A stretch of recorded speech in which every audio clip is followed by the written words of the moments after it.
You open your refrigerator and notice a cup of yogurt. It looks normal. It smells fine. Then you check the lid. Expired yesterday. Suddenly doubt creeps in. Is it unsafe? Should you throw it away? Or is that printed date simply a recommendation? Every year, billions of dollars worth of perfectly edible food is discarded because of one small printed label. Yet the reality may surprise you. Most expiration dates do not mean what people assume they mean.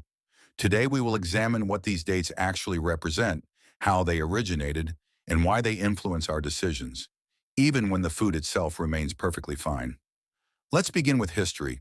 For most of human existence, food carried no printed dates. People relied on their senses, smell, taste, and experience.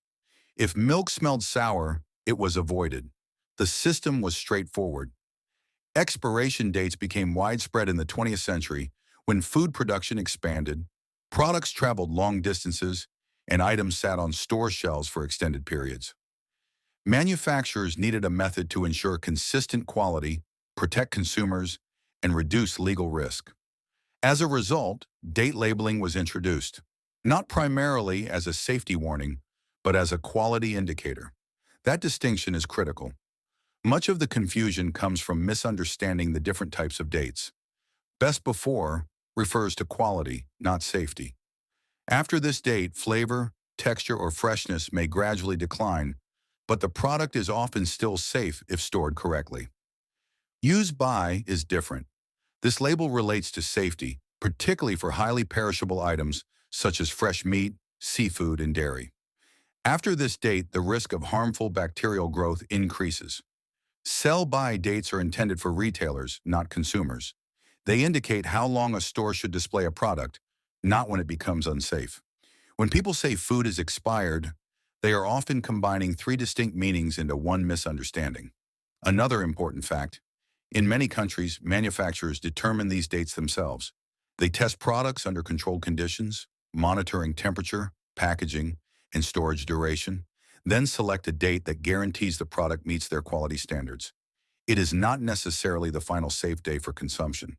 To minimize legal risk, companies often choose conservative estimates. As a result, many products last longer than their labels suggest. This is particularly true for canned goods, dry foods, and frozen items. Unopened canned products, for example, can remain safe for years beyond the printed date. Should expiration dates be ignored? No. They are especially important for fresh meat, seafood, and unpasteurized dairy products. However, for items such as rice, pasta, chocolate, honey, and canned goods, time typically affects quality rather than safety. Your senses remain valuable tools. Changes in smell, texture, or appearance are often more reliable indicators than a printed number. An expiration date is a guideline, not a switch that instantly makes food dangerous at midnight. The next time you consider throwing something away solely because of a date, pause and think. These labels were designed to guide quality and reduce risk, not to replace common sense. Understanding what expiration dates truly mean can reduce food waste, save money, and lead to more informed decisions. If this perspective was unexpected, share it with someone who discards food just in case. And subscribe to Simple Things, surprising to explore more hidden truths behind everyday items. Sometimes the simplest labels conceal the most misunderstood realities.